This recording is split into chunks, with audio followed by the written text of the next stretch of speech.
Welcome to Backstage Pass with Gail Davis, your invitation into the world of keynote speaking and event planning expertise.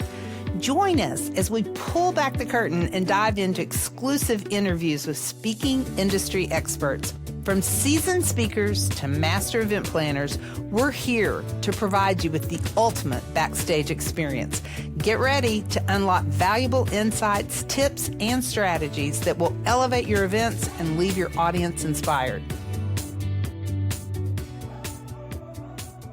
Welcome to Backstage Pass. My name is Gail Davis, and I am your host. I am so thrilled to be talking to Dr. Rebecca Heiss today about a subject that is so important to everyone, and it's the subject of stress. And I know you're going to find her take on it very unique and with lots of take-home value. We at GDA Speakers have booked Rebecca 14 times. But what's so impressive about that is that has all occurred in the last 4 years. So needless to say, Rebecca is relevant and she's trending with our clients. And after our conversation today, you will understand why. Her research on stress has been labeled transformative by the National Science Foundation. Here's the part that I love. She doesn't teach people how to eliminate stress. She shows them how to make it work for them. Her work resonates with both leaders and teams who are tired of traditional stress management that actually adds more to their plates. So welcome, Rebecca. I cannot wait to dive into this with you. Thank you so much for having me on, Gail. I'm honored to be here. Excellent. Well, I know that you've built your career around a message that's different than most people when they hear about stress. Instead of telling people to avoid it, you teach people how to use it. When did you first realize that stress could actually be an advantage?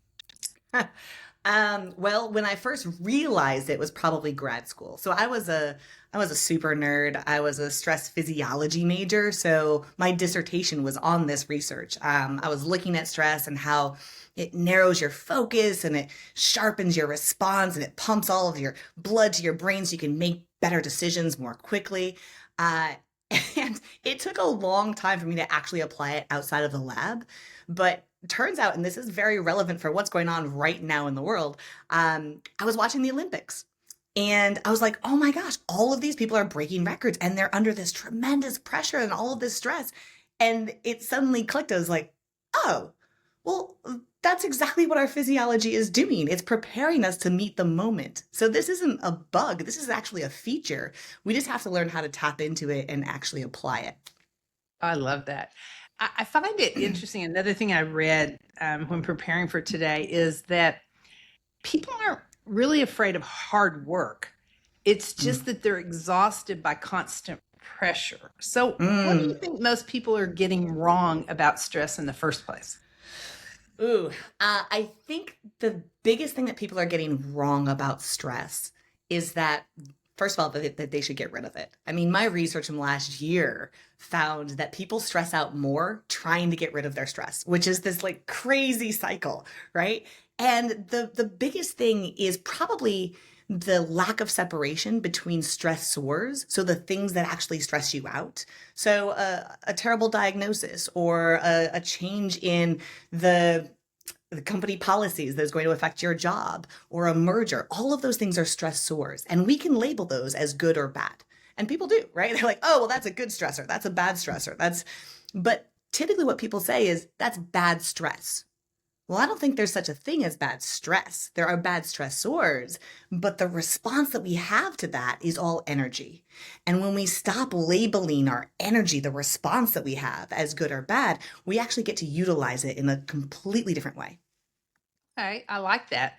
Yeah. What does it look like when a person stops fighting stress and starts working, to work with it instead? What does that look like?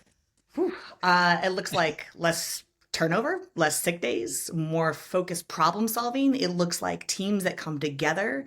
It looks like an ability to take anything that feels challenging as a challenge rather than a threat. So individuals and teams become more innovative. They rise to the occasion. One of my favorite examples of this, and again, as long as we're on an Olympics kick here, I love it. I love the yeah. I mean, this is fun, right? If you've been watching any of it, and they've been doing the skeleton races, the single person that's sliding down at 80 miles an hour head first, it's just wild. So the Canadians skeleton team had a big problem in 2001 because the Americans came in with all of these millions of dollars in biometric equipment. And they're like, well, we've already lost. Like we've already lost. And instead of giving up and just throwing your hands up and going, oh, well, forget this, I guess we're out of the games. They channeled all of that stress into a challenge, and they got really creative. And they basically went off and said, okay, how do we solve this? And they adopted the one arm sprint run, which you see used by everyone today. And they absolutely annihilated the Americans that year. So again, I love this because it's a challenge. And when we channel that stress energy differently, we come up with more creative solutions and are able to innovate in entirely new ways. Do you have any practical solutions? I mean, everybody knows that, when you get 3 emails all at the same time and they're all super important and your phone's ringing because your kid needs you and you're 12 minutes late for the doctor's appointment. And that feeling that you get, do you have any just practical in that moment? What do you do? Because everybody makes it through, but what do you do when you're feeling it coming from every angle? Absolutely. In that moment, the first thing I ask people to do is to say, it's not a tiger. And I know this sounds so silly, but our stress response really evolved for 3 minutes of screaming terror through a jungle, being chased by a predator, right? By a tiger. So as a result, everything feels like it's life and death. That email, that phone call, that pickup that we're late for, we feel like this is a life and death situation. And that can lead us to spiraling. And when we say the first thing, if we say, it's not a tiger, this isn't life and death, we then can start to utilize the energy differently. And the second step I'll say is just to point it along a trajectory that serves you. So what's the smallest action you can take in that moment? When we give our stress a job, a role, a purpose, it stops spinning and spiraling and going, oh my gosh, there's nothing I can do. And it allows us to move through it. So that was the easiest first 2 steps. Oh my gosh. I don't think I've heard you say that before. I love it. It's not a tiger. It's not a tiger. Yeah. Have you watched the show The Pit? You know what? I just downloaded it and I'm traveling today, so I'm on it. I'm so excited for this. I've had it recommended a lot. I'm sure you've heard that it's a one shift. So each episode is 1 hour in the same day. Yeah. But I came away from that thinking, really, I have very little stress in my life. I'm not dealing with life and death. I mean, the stuff they're dealing with, it really, for me, it was such a great perspective on it's not a tiger. It's not life and death. Yeah. And you know what? I'll add to that too, because, I work sometimes in the medical field and these are real life and death situations, right? That they're facing. So it can really feel like a tiger. So one of the other things that I'll just add for context there is when we come together and serve others, that's another hugely overlooked piece. So most often we're trying to get rid of our stress. We're meditating, we're taking deep breaths, we're trying to calm down, which is a horrible thing. Well, we can talk about that later. But when we actually reach out and serve other people, or we recognize our purpose behind the stress, it changes the game. So looking at 90 different workplace interventions, from massages, and trust me, I was cheering for massage, right, to be the thing, to like deep breathing, to meditation, all of these things, none of them actually help to mitigate stress, with this exception of serving others. And so when we frame our stress in a way that we can take a small action that serves somebody else, it not just serves them, it also serves ourselves. And I love that piece about stress. Also, I find communication and just asking.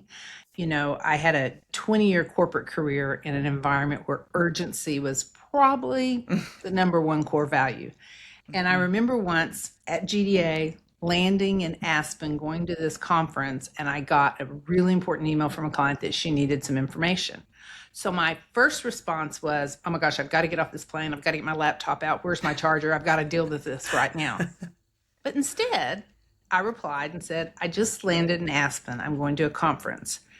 When do you need this information? I want to make sure it's thoughtful. And she was like, oh my gosh, enjoy the conference. Thursday's fine. There it is. And I Clarity. was like, Yeah. so easy just to ask. That's it. That's it. But our brain is always going to go to the worst case scenario, right? It is. That's what it's trained for. That's what it Yeah. evolved for. And Yeah. so when we just take small actions like make an ask, get Yeah. clarity, Yeah. then we don't spin in this space of uncertainty and create more anxiety for ourselves. It's And I wild. love it Yeah. when employees do that to me. The good news is I'm an idea person. The bad news is I have 9 million ideas. So I've had people that work for me that think every idea that comes out of my mouth is something that I want done right now, because I do give off the urgency vibe. But I Mhm. love it when someone comes back and goes, well, you've asked me to do this, this, this, and this. Which one's the most important? I'm like, Mhm. those other three, I was just talking. Don't pay any attention to those. So That's right. it's more communication. Huge. Earlier, you said there are bad stressors and there are good stressors. Hmm. Talk a little bit about the distinction between the two. Yeah, I mean, so often this is the story that we tell ourselves. So when you look at the stress response itself, the stress response, it doesn't differentiate between good stress and bad stress, right? It's not here labeling going, oh, well, that's a good thing, so I'm going to respond like this. That's a bad thing, it's the same no matter what. So if I'm asking you to, I don't know, go sing on a street corner somewhere, you're going to have a stress response and your body is going to act like this is a life and death situation. Nothing bad's going to happen, right? But when you do these small iterations of like creating stressful moments for yourself in safety, you actually give your brain a new pathway so that everything doesn't have to go to this life and death response. It's called stress inoculation, right? Which is a really cool way to train our brain to say, not everything means it's life and death. It's not always a Right. tiger. Let's get some subtleties in here. Okay. But yeah, the stressors, whether they're good or bad, that's a labeling thing. And we actually have Okay. control over that. What we don't have control over is how heightened we get. That stress response. That stress response is going to come. And I think the coolest piece there is that energy. That's energy we can label however we want. We can label that energy as good, bad, or otherwise. But the story that we tell about the stressors, totally separate. I Yeah. love it. When organizations bring you in to speak, Hmm. what challenge or problem, if you want to use that word, do you think they're usually trying to solve? Is there something going on in the organization Yeah. beneath the surface? I'm curious about that. Yeah. It's usually some underlying change or uncertainty or fear that has come up that is it's creating stagnation, right? Whether it's at the leadership level, whether it's at the team level, everyone is feeling just tense with one another. And when we're in this threat mindset, we can't get creative, we can't take action, we can't actually get out of that. We start to spiral and all of our energy goes into the what ifs rather than what's possible. How do we move through? How can we take that first step? So, it may be an acquisition or a merger. It I, may be, yeah, that's it what I may was just be thinking. it may be AI. Integrating AI has been really challenging for a lot of people. And there is not a team member out there that isn't going, oh my gosh, this is going to take my job. How do I? And instead of leaning into the possibility of what they can do, they often find themselves stuck in learned helplessness and allowing that stress response to take over. So yeah, those are the typical things I think are going on underneath. I was talking to a client last week and they have a potential IPO and they There you asked me if there were go. speakers on change management. Uh-huh. So your topic, that's kind of an old term I haven't heard in a long time, but change Yeah. management, it really is a nice fit. That's it. 100%. Change management is exactly the integration of where I'd land. Yep. We need to go update that proposal. So thank you. I'm glad we had I this mean, conversation. yeah, me too. Me too. I'd say the only other space that comes to mind immediately is performance. So like sales teams or high performing teams that are looking to like get that edge. You're always humans are humans. We're scared all the time when there's a challenge. And our immediate interpretation is going, oh, this is a threat because it's new. Not because it's necessarily bad, but because it's new. And so anything that's, IPOs and acquisitions and new sales goals, those are all great fits for me. Well, that fits right into my next question. the types of events that you're most Mm. often booked for. I often like to step back and look at the calendar, and I know that January and February are sales kickoff Yeah, meetings, that's right. and Yep. then we kind of move into that incentive time of the year where the top Hmm. performers are being rewarded. And then, on top of all that layered, we have all the leadership meetings, client events. Do you have thoughts on certain audiences where you feel like, oh yeah, oh, those are my people. I love it. I love it. I know this is the worst answer to give, Gail. I have thought about this over and over. I'm like, I've got to come up with something better because having a clear niche is so valuable. And the reality is this week, let's say this week and the next week, I am doing a tech, I'm doing finance, I'm doing hospitality, I'm doing a real estate, and I'm doing a women's conference. And the reality is, I think audiences, and I love all of them are so unique and all are facing a lot of similar challenges at the same time. Despite how unique these industries are, the fact is, we're all human and we're all experiencing these massive changes and having these stress responses as a result. And leaning into this really human behavior and going, oh, I see you. Um, there's an immediate click with an audience that for whatever reason, I wish I actually had a more niche, nuanced answer. But the reality is, I love all of my audiences, and Well, they're all if going through it. stress is universal and we're Yeah, all going through it, how do you customize or prepare for the different audiences? Because a tech group and a women's conference, I mean, those are a little bit different. that's right. How, That's how right. do you how do you make it feel like it's just for them? Great question. A couple things. One, we always do, of course, pre-booking calls. We do event booking calls. We listen to. I often will interview 3 to 5 people who are going to be in the audience, and I Oh, ask that's them a great. very specific series of questions around their tigers. What tigers are you experiencing right now? What challenges are coming up? What are you scared of in the next 5 years or the next 2 years? To really dig at their fears.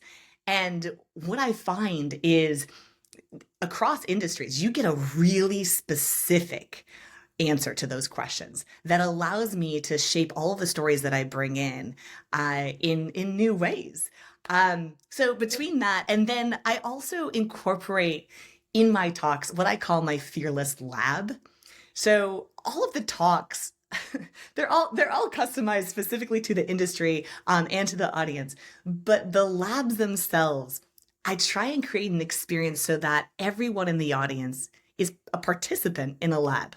So we go through this my fearless stress formula, which is how I frame all of my keynotes around it's not a tiger. How do we transfer the energy? Where do we want to point our stress energy? And I give them experiences so that they can begin to practice it in the moment with things that are specific to them. So it's a really fun participatory experience for everyone. Is that keynote 45 minutes? Is it an hour? Is there a format that's really the sweet spot? I mean, more is always better for me. I love a 60-minute keynote, Okay. but of course, 45 minutes totally doable. The more time I have, the more lab experiences I put in. So is lab a code word for audience interaction? Yeah, Yeah. I literally, so what I do is I replicate experiments that we've done in the lab or that others have done in the lab, to make them practice in the moment how they transfer that stress energy to serve them. And so it might look like, for example, a large singing activity where everybody is engaged in singing and the stakes are really high and you're looking around going, oh my gosh, how do I do this? And it follows up immediately with doing math out loud together and people are like, oh my gosh, now I'm super stressed, how do I handle this? And so we use those moments to practice so that when you have to have that difficult conversation or you have that really challenging client, you go, oh, I know what this is. This is here to serve me, and we can utilize that in a completely new way. Oh my gosh, I love it. I love it. I like to typically wrap up with, what are 3 things that people could start doing today? I know one Yeah, for me is I'm going to ask, is this a tiger?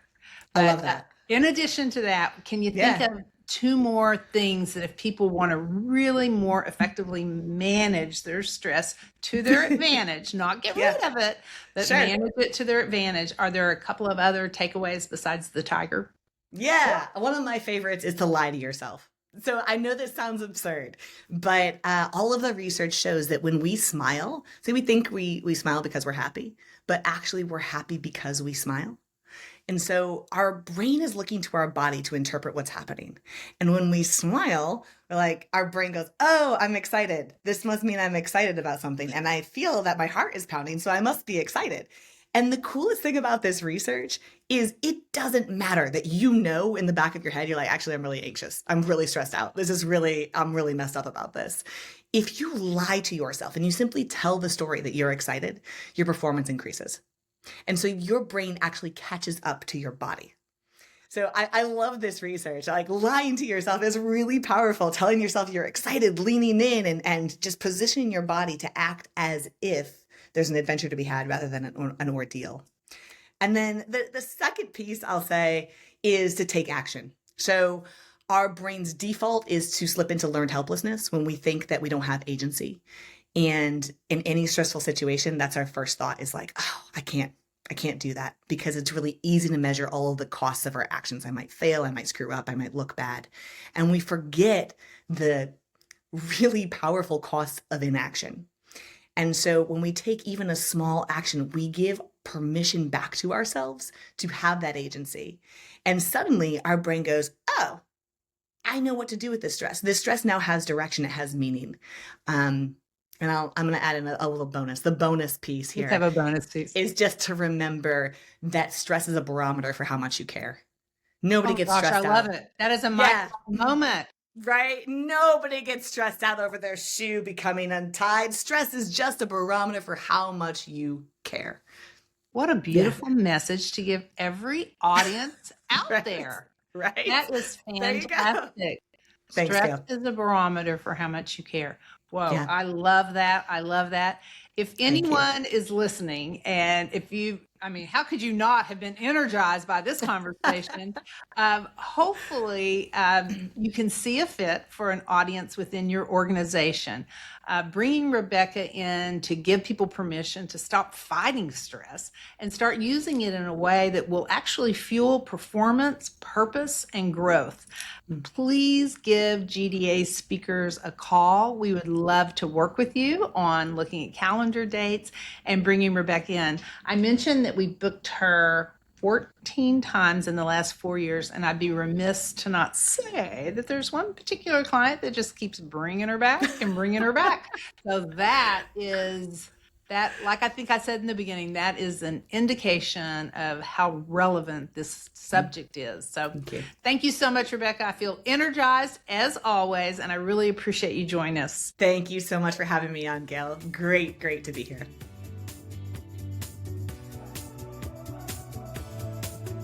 Thank you for joining us on Backstage Pass with Gail Davis. Tune in for more exclusive interviews and pro tips to elevate your events. Don't forget to subscribe and share your thoughts with us. We'll catch you next time behind the curtain on Backstage Pass.